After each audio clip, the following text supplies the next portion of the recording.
Stop. Go down. Go. All right. I filmed a whole video and then I went to turn the video off and I realized I never hit record, and that was about a 20-minute waste. And then I just got about halfway through the video again and a UPS driver just pulled up and my dogs tried to eat him alive, so I had to stop. So my whole intro, everything shot. So I'm gonna backtrack real quick and then we'll get into the video. So had a trip on the north end of the lake this morning, went to pick the guys up, got up there, and we ended up canceling the trip. My garage door is shut so that the wind does not interfere with this video because it's blowing 25 sustained out of the north with a gust of 35 right now. The fishing may have been slow, it may have been red hot. You never know, even in bad conditions, you gotta go on this lake because the big ones can bite at any time. But when safety becomes a concern, you gotta play it safe. And safety is kind of a concern out there right now. The water's dropping drastically, so you can't really get into a lot of the backwater areas. You get tucked away out of the weather. So you're kind of just out there in the open, and we just made the call to just call the trip. Instead of coming straight home, I went and hung out with Mike over there at fishing headquarters for a while, and I ended up spending a whole bunch of money that I didn't need to spend, but I kind of did need to spend it because we are going to be getting into spring and summer mode out here on the lake. And that's my favorite time of year. This is when I love to fish. This is when I get all amped to go out there. I'm always amped to go out there, but this is my favorite time of year, no doubt. So I went ahead and bought a bunch of stuff that I think I'm going to need over the next couple of months. And thought it'd be a good idea to show you guys what I bought and tell you guys why I use it, how I use it, where I throw it, things along those lines. And instead of doing an unboxing, I was calling it an unbagging, because I had it in this big old grocery bag here Mike gave me. And because everyone does unboxings on YouTube, which I can't stand, they're boring to watch. Hey! Shut this door if my dogs are still trying to kill the UPS man in the driveway. And, but I get it. People like to watch and see what people are buying. But unboxings are typically people ordering stuff online. Remember to support your local businesses. You know, mom and pop privately owned tackle shops need our help now more than ever with the online craze. And I'm not an online shopper. I like to put it in my hands and purchase it. And, you know, here's the deal. Out here on this lake, if you're out here and you have a problem with your boat while you're down here staying, Tackle Warehouse isn't going to help you. You know, Mike at Fishing Headquarters will and was while I was there. So nothing against Tackle Warehouse whatsoever. I order from there as well sometimes, but 98% of my shopping is done here at Mike's. All of my saltwater tackle shopping is done at local tackle shops where I used to live. Support your local businesses, guys. That's a big part of this. So this is going to be an unbagging. I'm going to talk to you guys about what I bought, why I bought it, what I use it, how I use it, things like that. I'm going to try and blow through it as quick as I can so I don't just take up too much of your time. Some of you guys might want to see it because, like I said, we are getting into spring and summer months here. So this is what I bought. I already kind of went through everything, so now I got to like restart. I'm just going to grab stuff. Line, 65-pound Suffix 832 braid. You guys hear me talk about Suffix all the time. That's the only braid I use, but I typically use the performance braid, which is the cheaper stuff. It's only a 6-strand braid.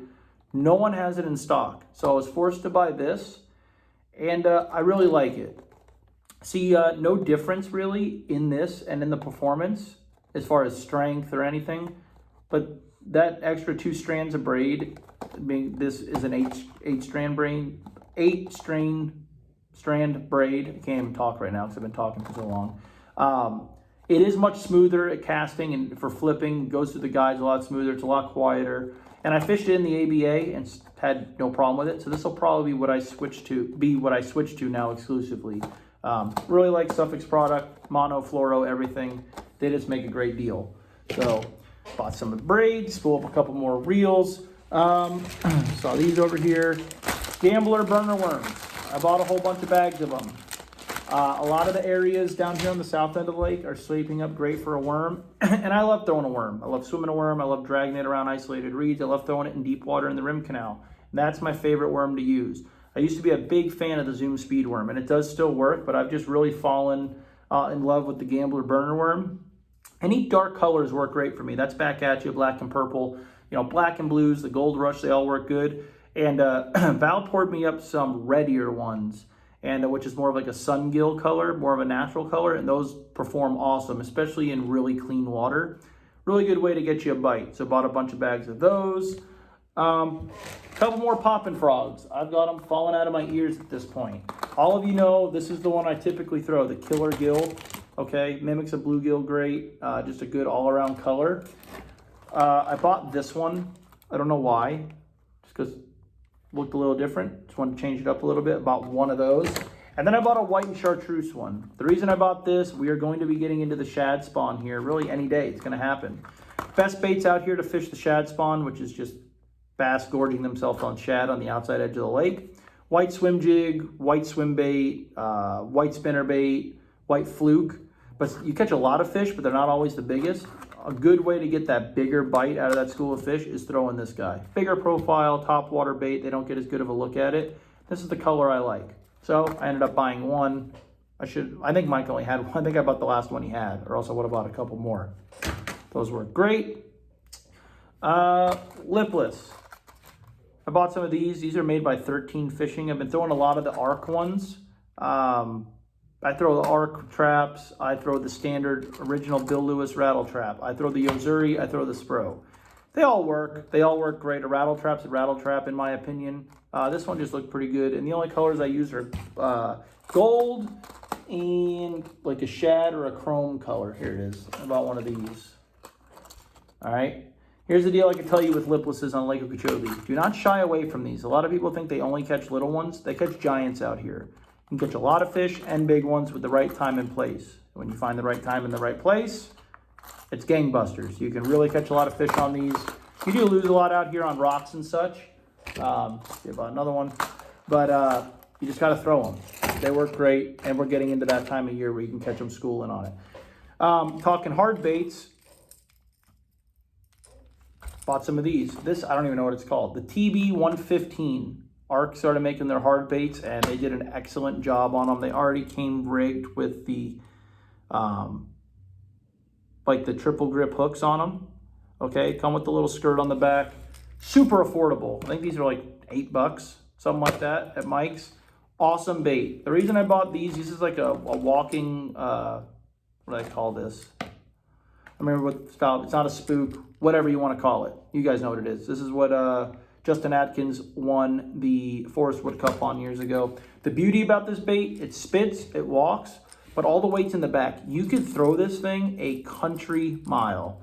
And typically I throw a big super spook out here, but the reason I bought a couple of these is for schooling fish presentations. All right, sometimes on the lake, your power pulled down, you have them schooling in front of you, they go down, and they'll pop up 35, 40 yards this way. This bait enables me to make a super long cast and hit those fish on top. The finish on these is great. You can't really tell with the light, but I mean, it shimmers and got a metallic finish on it. Super excited for this. Again, these fish are gonna start pushing to the outside with the lowering water, and they're gonna start schooling on shad. Look forward to seeing me catching a lot of fish on this bait in videos to come here over the next couple of months. All right, we got that. I bought some more flipping hooks. The hook I use for everything, flipping, whether it's punching mats or flipping a lightweight in reeds. 5/0 Strike King hack attack hook. That's my jam. Bought some spring locks for my, everything's falling, Gambler Big Easy hooks. This is the hook that straightened on me in the ABA, but I bought more. Everything is falling. This is a complete disaster here. I know it straightened on me once, but every hook will straighten. Okay, I don't care what it is. If you hook the fish in the right part of the hard spot of the mouth, no stretch, you're gonna open up any hook. This hook is giving me great success, so I bought more. The only hook I typically ever use, these are the spring locks I use for the front. I use the large ones. All right, the small ones go in easier, but they don't hold the bait as well. Large ones are the way to go.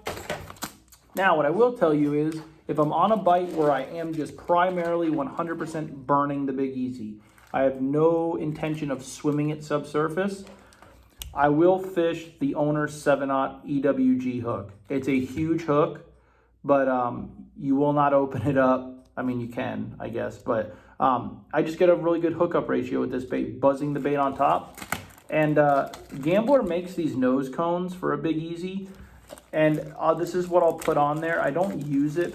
You can't use it if you use the Gambler Big Easy hook, but I only use it if I'm buzzing the bait. So let's just say you have that EWG in here. This will go on just like a little lead weight. Your line goes through it and out the other side. This does not weigh anything. It's just a clear cone with a spring. And you can screw that to the nose of your big easy swim bait, or even a Trixie Shark, Reaction Innovation Trixie Shark, or a Horny Toad bait works great. That little point just gives that bait a pointed nose so it snakes through the grass a lot easier, as opposed to this flat nose that a Big Easy has, which is good. It pushes a lot of water, makes the bait wake real well and gives it a bigger profile, but it will hit some reeds sometimes and get you wrapped up, so this just makes it a lot easier and more efficient. So I bought some more of these because the Big Easy bite has been very good out here lately. Whew. I've been going for like an hour, and this is the only video I'm going to be able to use, I hope, unless I get interrupted again. Some more trebs. I'm a big fan of the triple grip style trebs. Gamakatsu basically just ripped them off, but I just grabbed these for some reason instead of the mustads. Here's the deal with treble hooks. Round bed hooks are better when fish are swatting at the bait, no doubt. But when they're straight up eating it, you land a lot more with this triple grip style hook. And I just tell myself, hopefully I'm working the bait or using the right color enough where they want to eat it, and you lose a lot less. These are size 4s. These are what I usually use on my 1/2 ounce traps, which is what I typically use, or my small spook style baits. Bought a pack of them. Again, they're gonna be schooling soon. What else? Stuff that fell. I got 4.0 worm hooks for that burner worm. This is what I use, the Owner 4-aught EWG, or I'll use a 5-aught sometimes. It all depends. I'll use this on a fluke, things like that. I bought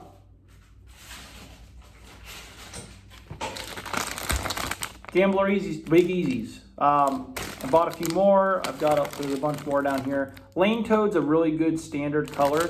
It's very natural, but if you're buzzing the bait, I really don't think it matters at all. I don't think they see what color it is, nothing like that. But if you have to swim it subsurface, this is a really good color. It's got that gold metallic flake in there, real natural looking. Resembles a bluegill very well. So this is probably my go-to. Lane Toad, Gold Rush, Melon Shad. Those are all really good colors to me. Then again, it really don't matter. I'll take these bags of Lane Toad, I'll take bags of Melon Shad, bags of Gold Rush, and put them all in a 5-gallon Ziploc bag. They don't matter. I got them. I've got my receipt for everybody who thinks that Mike just lets me go through the tackle shop and take whatever I want. It's untrue. My Gambler Star Flash skirts. And I bought them to pair up here with my Gambler Jigzillas. This is the jig I flip. A lot of people don't like this jig, and I have no idea why. This is the 1 ounce. I bought some 1 ounces just to try. I typically fish this, the 3/4 ounce.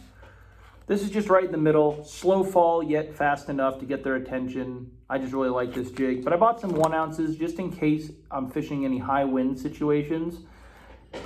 Just enable me to be more accurate, and for the bait to sink a little faster in case I'm looking for that. I've never flipped a 1 ounce out here, but gonna give it a shot. And this is the 3/4. And I pair them with this Junebug Star Flash skirt. I don't know if you guys can see, but they got the metallic and the sprayed laminate in there. Looks real nice. And this is the same skirt I throw on my swim jig, all right? So this is a huge confidence booster for me. A white chatterbait. You can see that's not a jackhammer. I can't spend $21 on a chatterbait. But this works good in schooling situations. And you showed them the white swim jig, you've showed them the spinnerbait. This is just something else to throw at them. Jigs. I think that's about it. You guys know I'm a huge fan of the Missile Baits D-Bomb, and I flipped just black red flake. This is called Black Neon. You can see it's just got that highlighted deal on the sides, and that's what a bluegill gets in the water here. They get like an outline of themselves. So I thought that'd be cool to trailer that jig with. Look a little bit more natural. I might be feeding way too much into it. Might not matter, but I just bought 1 pack just to try it, just to see what happens. And I really think that's it, guys. I'm quite boring. Oh, here's one. All right. I'm not that big of a scent guy. I'm not. But my wife and father-in-law played with this Strike Force stuff. I think this is made in Okeechobee somewhere. Like 2 years ago, and we kind of get off of it, kind of get on it. But I really do think it does make it. Here's the deal. It doesn't hurt, right? So as far as getting more strikes, I don't know. But something I think it does do is it really makes those fish, when they pick up a jig or a Senko or something, I think it really makes them hold on to the bait and really suck it in more. There's no way of testing it. There's no accurate way to do it, but it does give you confidence, and it definitely doesn't hurt, right? I haven't bought this in like a year, but I was at Mike's. Says, you know what? I haven't bought any of that stuff in a while. I'm gonna buy some. And with the pressure the lake's getting right now, like I said, this can do nothing but help. But this stuff smells horrible, which probably smells great to the fish. Definitely check this stuff out. And then Mike asked me and gave this to us. This is a shad scent. This is like a garlic crawfish one this is the one we've always used, but he gave us the shad one. Kind of intrigued by this one. I might even bring it and spray it on my snook baits today because they're eating shad. And I'm gonna go snook fishing this afternoon. I don't even want to spray it in this garage because I'll probably have to evacuate the premises because this stuff is very strong. The beauty about this stuff, when you spray this stuff on a jig, you know, a lot of the scents out there, you spray it, you make 4 or 5 flips and it's gone. This stuff will stay on there, all right? That I will tell you for a fact. So bought some of that. I bought some other small stuff for snook fishing and everything that I can get through Mike. It's not saltwater. It's not in the saltwater shops. But that's it, guys. I don't know. Looking forward to the summer. Looking forward to the spring bite here. It's going to get good. I've got a lot of available days in May for some reason, and May's a great time to come down and fish. Yes, it's going to be hot, but the fishing can be just as hot as well. Sorry I wasn't as into this video, but when you do it 3 times and none of them worked for whatever reason, and you got to do it again, kind of just takes the wind out of your sail, you know. I'm super tired, been up since 4, probably gonna go take a nap, and got trips the rest of this week. So follow me on social media for to keep up with what's going on the lake. Hopefully I'm posting a lot of pictures on there this upcoming week, and give me a call if you guys want to come down here and go fishing. The fishing, it's been a grind, but we've been catching a ton of fish. You just got to put your head down and go fishing. Appreciate you guys watching. Sorry this one was kind of boring, but hopefully maybe some of you guys got some tips and tricks and some baits out of this that you didn't think of buying. Go visit Mike at Fishing Headquarters, Okeechobee Fishing Headquarters. When you guys are down here, he is by far the best shop on the lake, and customer service is second to none. Appreciate you guys watching. Like, subscribe, and I'll see you guys on the next one.